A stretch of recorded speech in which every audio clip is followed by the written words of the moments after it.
भगवान ने फिर आगे जाके ताहि दे गति परम उदारा सबरी के आश्रम पग धारा, कबंध का उद्धार किया। आगे बढ़ते बढ़ते माँ सबरी के आश्रम में गए। बोले सबरी माई की।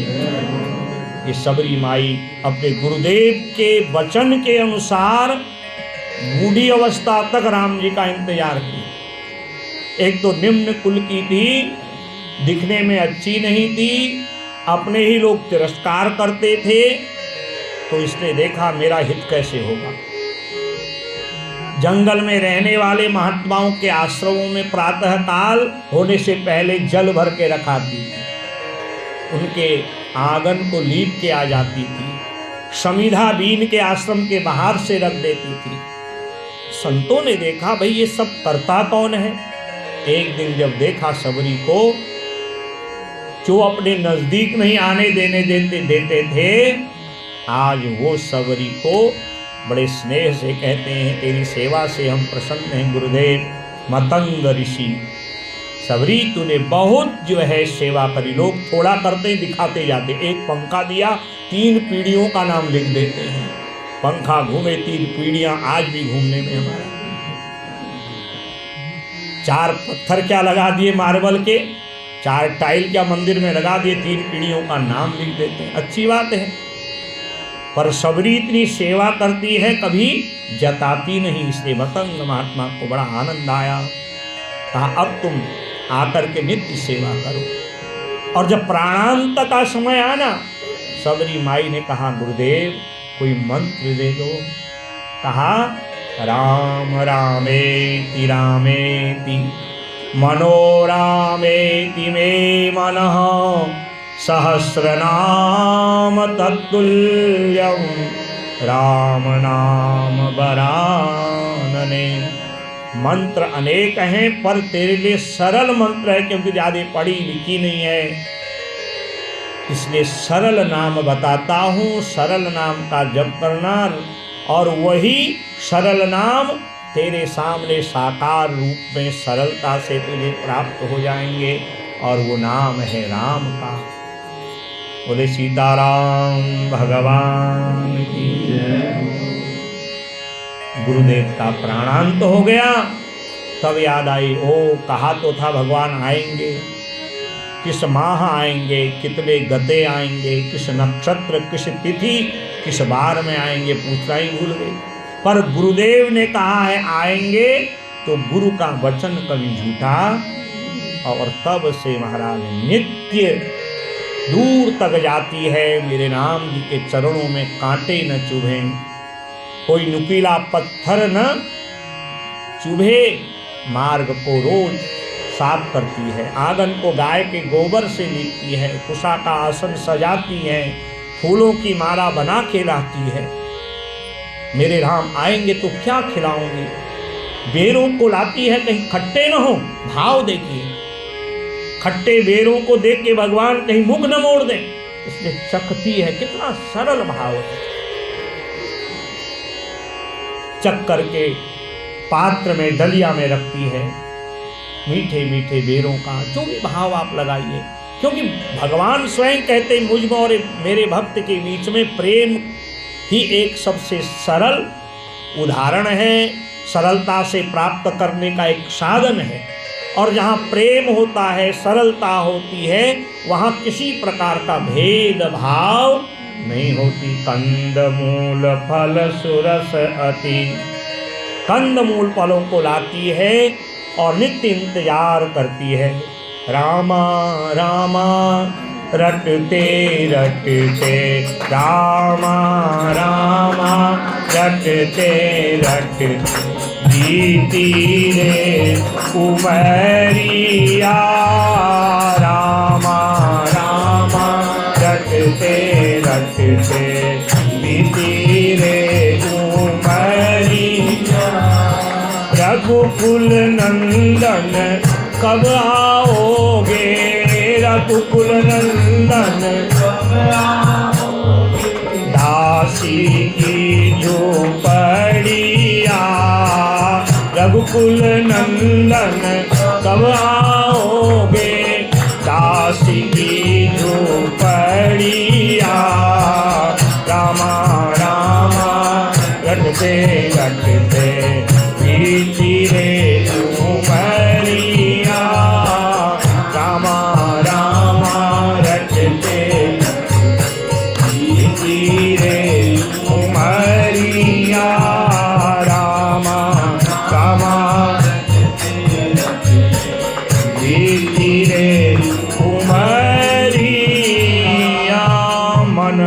वचन कपट तजी, जो कर भूसुर सेव, मोहि समेत विरंचि शिव, बसता के सब देव।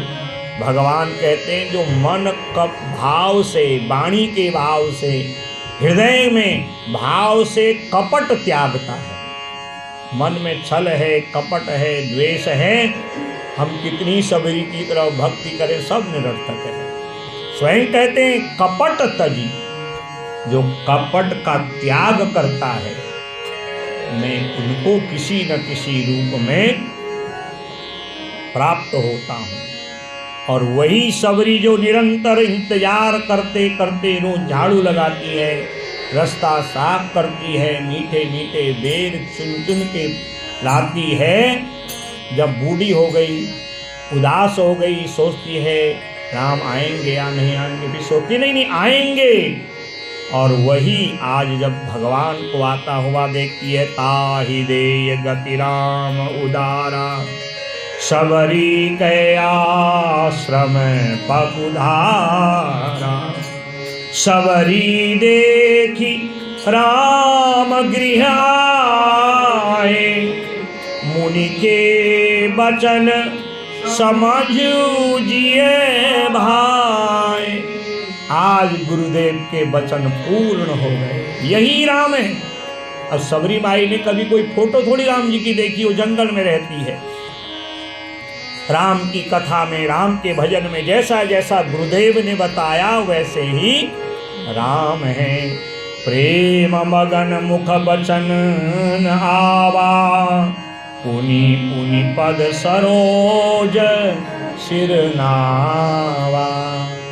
जो सोचती थी राम आएंगे, ऐसे आसन दूंगी, ऐसे माला पहनाऊंगी, ऐसे चरण पखारूंगी, ऐसे राम जी की नित्य सेवा करूंगी, वह सबरी राम जी के आते प्रेम भाव से इतनी मगन हो गई, भाव विभोर हो गई कि मुख से एक वचन न आवा, भाव विभोर हो गई, वाणी मौन हो गई, दंडवत प्रणाम किया, इशारा किया। प्रभु आसन पर विराजमान हुए, सादर जल ले चरण पखारे, पुनि सम सुंदर आसन में चरण पखारे, और जो भी कंद मूल बेर थे ना उनको लेके आए। कहती है न जानाम योगम जपम एव, न मंत्रम नो यंत्रम तदपि च न जाने स्तुति महो, न चाह्वानम ध्यानम तदपि च न जाने स्तुति कथा। न तो मैं पढ़ी हूँ, न लिखी हूँ, न ज्यादा सत्संग किया है, तो मैं कैसे पूजा करना चाहिए, किसी का कैसे स्वागत करना चाहिए, ये भी मैं नहीं जानती हूँ। पर मेरा प्रेम समर्पण जो भक्ति का भाव है, हे राम तुम उसको स्वीकारो। कंद मूल फल सुरस अति, दिए राम कहु आनी, प्रेम सहित प्रभु खाए बारंबार बखानी। मेरे प्रभु खाते रहते हैं, कहते हैं अरे माई इतना आनंद तो आज तक न 56 भोग में आया, न 33 व्यंजन में। राम जी के मधुर वचनों को सुन के माँ भाव विभोर हो गई, देव दोनों नेत्र से गंगा यमुना बहने लगी। मैं आपकी कैसे स्तुति करूं। पानी जोरी आगे भई ठाड़ी, के ही विधि स्तुति करो तुम्हारी। मैं कैसे आपकी स्तुति करूं, न मैं वेद मंत्र जानती हूँ, न कोई स्तुति जानती हूँ। एक तो स्त्री हूँ, उसमें भी निम्न जाति में, जंगल भील के घर में उत्पन्न हूँ, उसमें भी मेरे परिजनों ने मेरा त्याग कर दिया। भगवान कहते हैं मैं ये सब नहीं देखता कौन किस कुल का है, क्या इसने पढ़ा है, ये क्या मुझे दे रहा है। मैं तो देखता हूँ इसका भाव कैसा है। वो किसी भी योनि का हो, किसी भी कुल का हो, जाति पाति कुल धर्म बड़ाई, धन बल परिजन गुण चतुराई। भगवान जी की उदारता देखिए। हम भगवान जी को मानते तो हैं, उनके वचन जो कहे हैं उन पर विश्वास नहीं करते। भगत हीन नर सोहि कैसा, बिनु जलद वारिद नहीं, जैसा सब कुछ है, अगर भक्ति नहीं है वो ऐसा ही है जैसे सुंदर स्त्री है, श्रृंगार कराया, उसकी नाक ही नहीं है। तुलसी जगदीश की भक्ति बिना जैसे सुंदर नारी की नारी कटी है।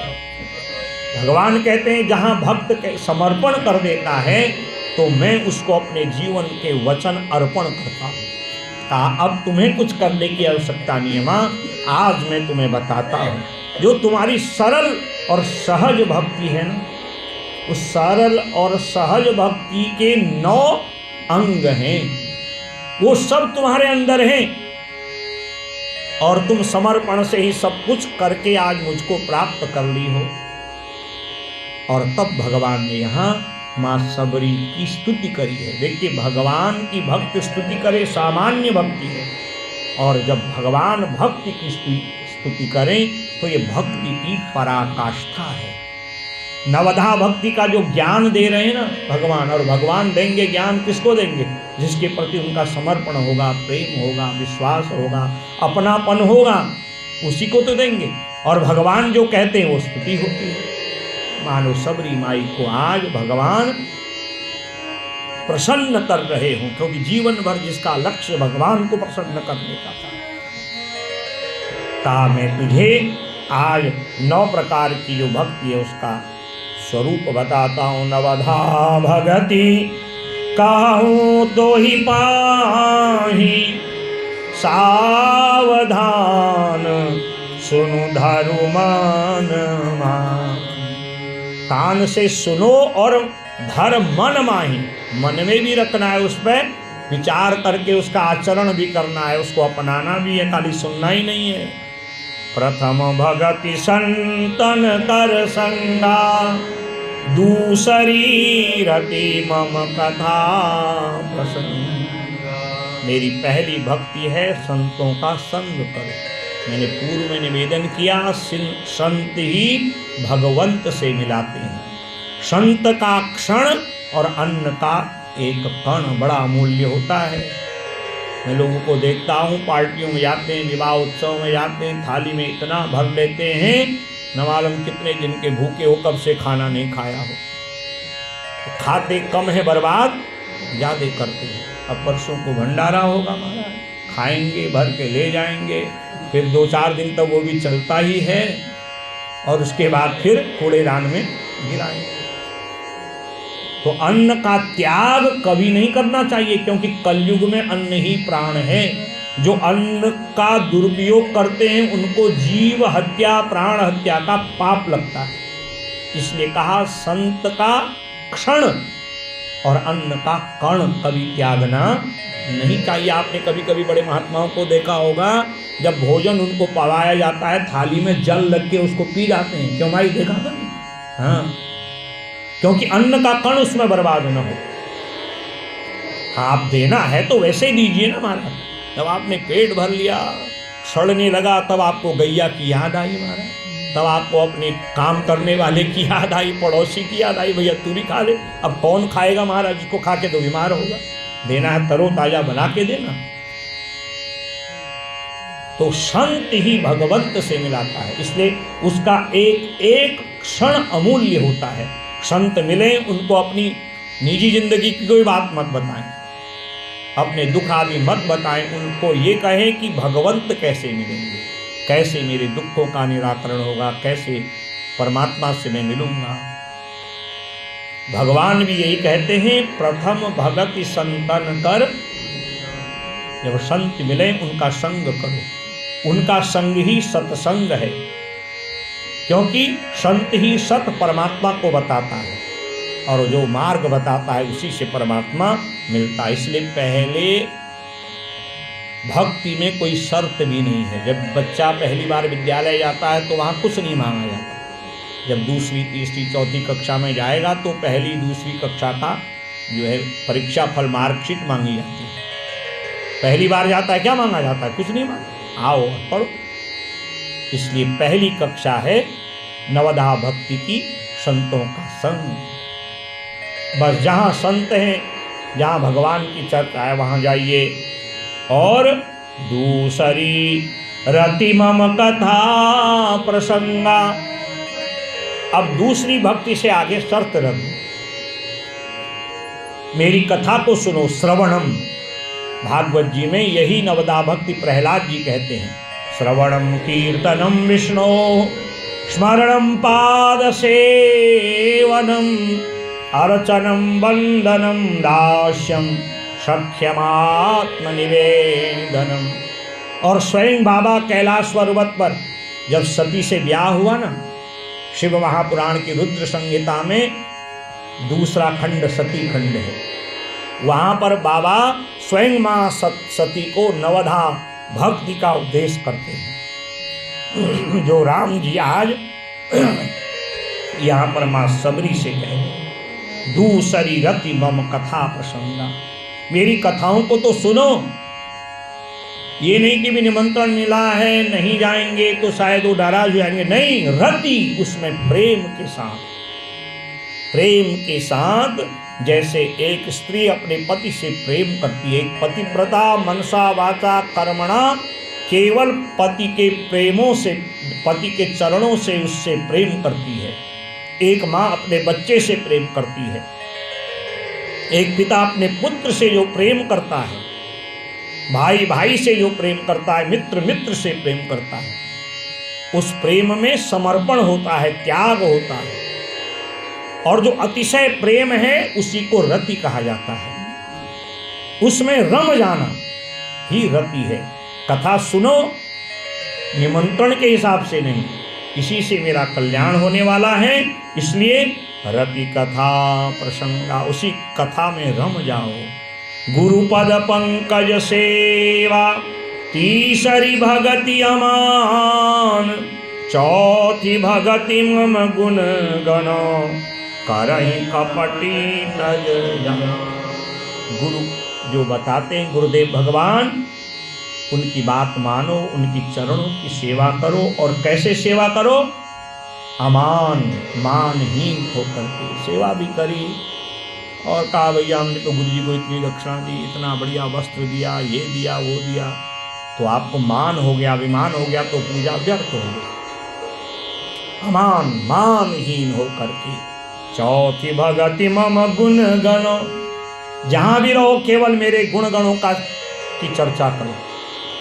और कैसे करो? कपट तजी जानो, किसी प्रकार का छल कपट रहो। मंत्र जाप मम दृढ़ विश्वासा, मंत्र जाप मम दृढ़ विश्वासा। पंचम भजन सोवेद प्रकाशा, एक एक भक्ति और उसका स्वरूप। छठ दम शील विरति बहु कर्मा,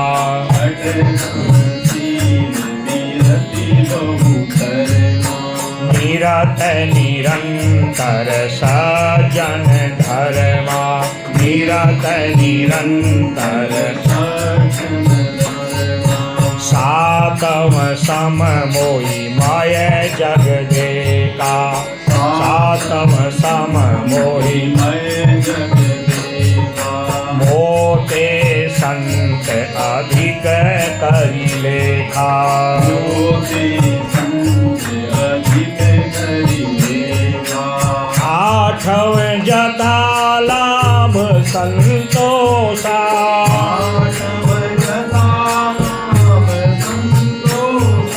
सपने ही नहीं देखहीं पर दोषा, नहीं देखहीं पर दोषा।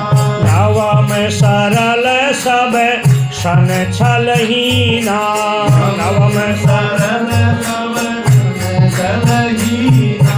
मम भरोस ही हरसन दीना, मम भरोस ही हरसन दीना। नम महु एक दिन के होई, नव महु एक दिन के होई। नारी पुरुष चराचर कोई, नारी पुरुष चराचर कोई। पांचवा जो मेरी भक्ति है वह है मेरे मंत्र जो गुरुदेव जी ने दिया है, गुरुदेव महाराज जी ने दिया है, दृढ़ विश्वासा, इसी से मेरा कल्याण होगा। अब आप आज एक व्यास जी मिले, उनसे कहा महाराज आपका जैसा कोई गुरु जी नहीं, आप भी मंत्र दीजिए। व्यास जी निकले अगली कथा में गए, व्यास जी आप भी दे दीजिए। बताओ, लेने में ही है रोज। और गुरु जी ने, व्यास जी ने जो कहा है उसको माना नहीं। तीर्थों में गए, बड़े बड़े महात्मा को देखा, बड़े मंडलेश्वरों को देखा, आचार्य मंडलेश्वरों को देखा, एक को छोड़ा अगले को पकड़ा, ये जो बड़ा ये जो बड़ा। अब विश्वास ही नहीं है मंत्र पे, कल्याण कैसे होगा? इसलिए मंत्र जाप मम दृढ़ विश्वासा, गुरुदेव को एक गुरुदेव बनाइए और वो जो मंत्र देते हैं इसी से मेरा कल्याण होगा, दृढ़ विश्वास रखिए। और छठा, इंद्रियों का संयम करिए। भूख लगे थोड़ा संयमित रहिए। जिह्वा चटपटा मांगे सादा दीजिए, जाते चटपट के चक्कर में फिर चटपटी होगी। देख लो आज को 30, 40, 50 साल में हृदय गति रुक जा रही है, ब्रेन हेमरेज हो रहा है, ऐसी घटनाएं हो जा रही महाराज, क्योंकि न हमारा खान पीन संयमित है न जीवन संयमित है। हम कितना खा रहे हैं, कब खा रहे हैं, कब जग रहे हैं, कब क्या कर रहे हैं। जब संयम ही नहीं होगा भजन कैसे होगा? इसलिए इंद्रियों को संयमित करो और निरंतर अच्छे लोगों का संग करो। ये मेरी छठी भक्ति है। सातव सम मोही मय जग देखा, सर्वत्र मेरा ही दर्शन करो। स्त्री है, पुरुष है, कुत्ता है, घोड़ा है, हाथी है, जो भी है, श्री राम मय सब। अपना तो सुख चाहते और दूसरे को पीड़ा देते हो, तो कैसे भजन होगा? आठवां जथा लाभ संतोषा, जो भगवान ने दिया है उसी में संतोष करो। हाँ, प्रयत्नशील रहिए। लाला जी एक दुकान है, दूसरी दुकान भी हो, तीसरी भी हो, सारा सदर बाजार हो जाए, पर कैसे हो? प्रयत्न करके, छल से नहीं, कपट से नहीं, द्वेष से नहीं, राग से नहीं। मुझे 1000 की जगह 10,000 मिले, 1 लाख मिले, 1 की जगह 4 मकान हो, अच्छी बात है, पर किसी का शोषण करके नहीं, किसी की संपत्ति का हरण करके नहीं। जो प्रभु ने दिया है उसको प्रभु का प्रसाद मांगिए और संतोष रखिए। और स्वप्न में तक किसी का गलत मत सोचिए, स्वप्न में भी गलत मत सोचिए। तब मेरी 8वीं भक्ति है। नवम सरल सब सन छल हीना, सारा छल द्वेष राग त्याग करके मम भरोस त्वदीय वस्तु गोविंद तुभ्यम में समर्पणम, तन मन धन सब कुछ तेरा। कहते ना लाला जी आरती में, ये तो कहते तो सब है, पर जब देने की बारी आती है सबसे छोटा फटा पुराना सिक्का, पुराना खोटा सिक्का, पुराना नोट। उन्होंने कहा पंडित जी कहाँ देख रहे हैं, आरती में चढ़ा ही देते हैं, आज दान पात्र में डाल ही देते हैं, और लिफाफे के अंदर तो व्यास जी भी नहीं देखेंगे। हाँ, कौन देख रहा है? इतना बढ़िया उसमें रैपर है, फटी पुरानी छनी धोती कपड़ा किसी काम का नहीं, उनका व्यास पूजा में रख देते हैं। व्यास जी को पता भी नहीं लगेगा महाराज। बताइए, मन में छल है, कपट है, जो वस्तु किसी के काम की नहीं, उनका कोई मेहमान आए इन्हीं को ये पकड़ा देते हैं। जैसे आजकल मिठाई का प्रचलन चला है ना, एक डब्बा सारे मोहल्ले में घूम के फिर घर ही में आ जाता है, और एक साड़ी ठीके में लगी वो घूम फिर के फिर। तो ऐसी वस्तु ही क्यों देते हो जो लोग तिरस्कार करें? मन में छल है, कपट है, द्वेष है, और भाई हम ये दे रहे हैं, नहीं। नवम सरल तो बनिए, और सरल कब बनेंगे? जब छल नहीं होगा। और भगवान के भरोसे अपनी गाड़ी सौंपिए। तेरा तुझको सौंप के क्या लागे प्रभु, ये सब तेरा है, तुझे दे दिया है। हे सबरी नवमहु एकहु जिनके होई, चाहे वो स्त्री हो पुरुष हो, एक भक्ति भी किसी के अंदर हो जाए, बस फिर उसका भव सागर से बेड़ा पार हो जाता है। भाव विभोर होगी माँ सबरी। अब कुछ भी शब्द नहीं आया, और राम के ही परम तत्व को राम से प्राप्त कर लिया। कहा आप सीता के खोज में आकुल व्याकुल हो ना, तो मैं आपको सरल एक मार्ग बताती हूँ। जो दुनिया को मार्ग दिखाते हैं, भगवान जब भक्तों पे कृपा करते हैं तो भक्त भगवान को मार्ग बता रहे हैं। ये क्या है? भक्ति की सरलता, पराकाष्ठा।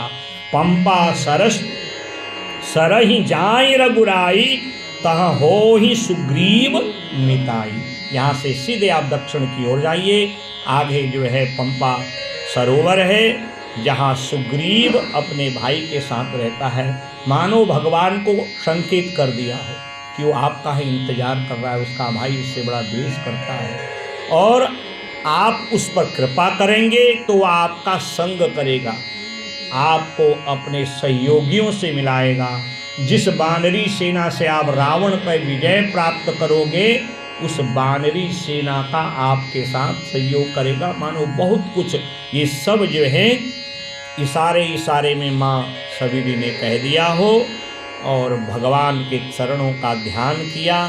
लखन सहित भगवान चले राम त्यागा, बन सोम अतुलित बल नर करे हों दो। रामचंद्र जी ने उस स्थान का त्याग कर दिया और दिव्य उस स्थान से जब आगे चले हैं, जैसा जैसा सबरी माई ने बताया वैसे ही भगवान आगे की ओर गए। और जा कर के वहाँ पर धीरे धीरे शरद ऋतु आई है। प्रकृति का सौंदर्य का बड़ा जो है यहाँ पर वर्णन किया है। स्वयं भगवान कहते, उमा कहूँ मैं अनुभव अपना, सत हरि भजन जगत सब सपना। पुनि प्रभु गए सरोवर तीरा, पंपा नाम सुभग गंभीरा। ये भगवान के भजन का ही प्रभाव है। जितने भी उस दंडकारण्य में रहने वाले संत महात्मा, निषाद, गीध, सबरी जैसे जाति के लोग हैं, वो भगवान की भक्ति के ही कारण आज उनका रूप दर्शन कर रहे हैं। और ये सब संतों की उन पर कृपा है, क्योंकि गुरुदेव ने जैसा जैसा वर्णन सबरी माई को बताया संत बन के, सबरी ने वही अनुगमन किया है और इसलिए भगवान को प्राप्त किया है। भगवान सबरी माई के बताए अनुसार पंपा सरोवर के पास गए हैं और जा कर के उन्होंने फिर सुग्रीव से मैत्री की, और वहाँ हनुमान जी का उनको दर्शन होता है। बाली का अंत करके सुग्रीव आदि वानरों को लेकर के भगवान किष्किंधा पर्वत से फिर आगे की लीला दिव्य गिरिशिंग पर्वत पर जाते हैं, जहाँ भगवती की आराधना की है। फिर समुद्र के पास आकर के समुद्र से याचना करते हैं। शिव की स्थापना कर रामेश्वरम धाम की जो है स्तुति करते हैं। और दिव्य जितना अधिक से अधिक हनुमान जी का फिर जो है लंका में जाना, सुंदरकांड की कथा, ये सब जितना हो अधिक से अधिक कथा आपको कल के प्रसंग में हो सके रावण वध तक का वर्णन और भगवान का अयोध्या आगमन की कथा तक प्रसंग सुनाने का प्रयास करूंगा। शेष तो मेरे राम जी जैसा चाहेंगे वैसा ही होगा।